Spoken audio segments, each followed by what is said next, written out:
Hello guys, welcome to my YouTube channel. কেমন আছো তোমরা? এখন আমরা কথা বলবো হচ্ছে 2023-এর একটি জাপানিজ ফিল্ম নিয়ে, যে ফিল্মটা এখন ওটিটিতে অ্যাভেলেবেল আছে। ফিল্মটার নাম হচ্ছে মনস্টার। ঠিক আছে, তো এই ফিল্মটা আমি আপনাদের সকলকে বলবো, হাইলি রেকমেন্ড করবো এই ফিল্মটাকে একবার দেখার জন্য।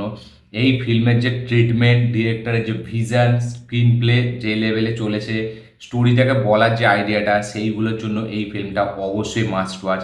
তো এই ফিল্মটা দেখলাম, কীরকম লাগলো এই ফিল্মটা সেটা নিয়ে কথা বলবো। চলো ভিডিওটা শুরু করা যাক। কেমন হলো মনস্টার? এই ফিল্মটা প্রথম আপনি একবার দেখবেন, দেখে আপনি সব থেকে প্রথম কিছু বুঝতে পারবেন না। দ্বিতীয়বার আপনি রিভিজিট করবেন, আপনাকে দেখতেই হবে দ্বিতীয়বার। কারণ ডিরেক্টর এই যে স্ক্রিন প্লেটা সেটাকে যেভাবে নিয়ে খেলেছে, আমরা রিসেন্টলি দেখছি যে আমাদের মহারাজা, যেটা বিজয় সেতুপতির সিনেমা, যেটা তামিলের এই বলা যায় এই মুহূর্তে দাঁড়িয়ে ওয়ান অফ দ্য বেস্ট একটা ফিল্ম, এবং এই বছরে খুবই সব থেকে একদম 2024-এ বলা যায় খুবই, মানে যেই ফিল্মটাকে নিয়ে প্রচুর চর্চা হচ্ছে সেটা হচ্ছে মহারাজা, যেটা তামিল থেকে এসছে। এবার এই ফিল্মটা যখন রিলিজ হয়েছিল, তামিল অডিয়েন্স তো এটাকে দারুণভাবে অ্যাপ্রিসিয়েশন দিয়েছে এবং 100 crore বক্স অফিস পার করে গেছে। ফাইনালি যখন ফিল্মটা নেটফ্লিক্সে আসলো, সবাই প্রচুর, মানে লোকে দেখলো, প্রচুর ফিল্মটার জন্য মানে তারিফ করলো, প্রচুর নিয়ে কথাবার্তা হচ্ছে এখন, যে ডিরেক্টর মাস্টারপিস বানিয়েছে, স্ক্রিন প্লে হেভি। তো সেই ফিল্মটা যদি আপনারা রিসেন্টলি দেখে থাকেন, তো তারপরে আপনি যখন এই ফিল্মটা দেখবেন, ঠিক সেম ফিলিংটা এখানে আপনার হবে। কারণ ডিরেক্টর এই গল্পটাকে যেভাবে বলতে চেয়েছে, যেভাবে সে বলেছে, সেটা জাস্ট অসাম, মানে সেটা জাস্ট দারুণভাবে ডিজাইন করে সে বলেছে। মানে স্ক্রিন প্লেটাকে এমনভাবে সে বলেছে, মানে নিয়ে গল্পটাকে স্ক্রিন প্লের মাধ্যম দিয়ে, সেটা জাস্ট আপনাকে ব্যাপকভাবে সারপ্রাইজিং করবে। এবং আপনি লাস্টে যখন দেখবেন, মানে জাস্ট প্রত্যেকটা সিন আপনি ভাববেন যে এরকমভাবেও গল্প বলা যায়, এরকমভাবে ডিরেক্টর বলতে চেয়েছে। এই সিনেমাটা একটা psychological, dramatic, mysterious thriller film. ঠিক আছে, দুটো বাচ্চাকে কেন্দ্র করে।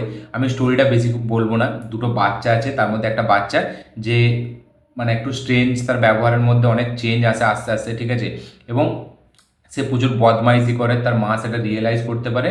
এবং ফাইনালি একদিন সে জানতে পারে যে স্কুলে, সে যে স্কুলে পড়ে সেই স্কুলে একটা টিচার আছে, যে এই টিচার মানে একে অ্যাবিউজ করে এবং একে মারে, এর ওপর হাত তুলে অনেক কিছু করে। তাই জন্য তার মা ফাইনালি তার স্কুলে যাচ্ছে, এবং স্কুলে যাওয়ার পর সেই টিচারটাকে, মানে স্কুলের ওপর অ্যাকশন নিচ্ছে, টিচারটাকে সাসপেন্ড করছে, এইসব হচ্ছে।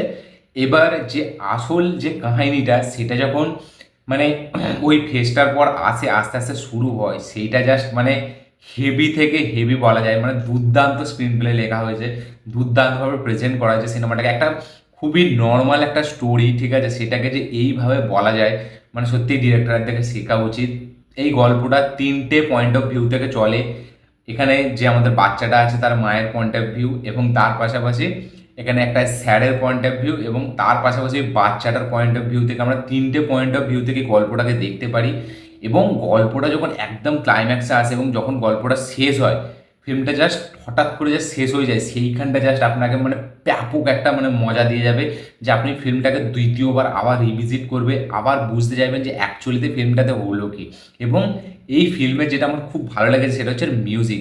জাপানিজ ফিল্মে বরাবরই খুবই সুন্দর মিউজিক তারা ইউজ করে। আমি ব্যাপক ব্যাপক ফিল্ম দেখেছি যেখানে মিউজিকের কাজ আউটস্ট্যান্ডিং হয়েছে। এই ফিল্মটাতে যখন শেষ হয়ে যাবে না, তখনও ফিল্মটা আমাদের সাথে রয়ে যাবে। এবং এর যে মিউজিক, এই মিউজিকটা মাঝখানে সিনেমার সময় এমন এমন জায়গায় বাজবে, এমন এমনভাবে চলবে, মানে সেটা দারুণ একটা ফিলিংস দেবে। এবং জাপানিজ বা কোরিয়ান ফিল্মের যে ইমোশন আমরা দেখি, সেই ইমোশনে কিন্তু অনেকটা পার্ট প্লে করে হচ্ছে আমাদের মিউজিক।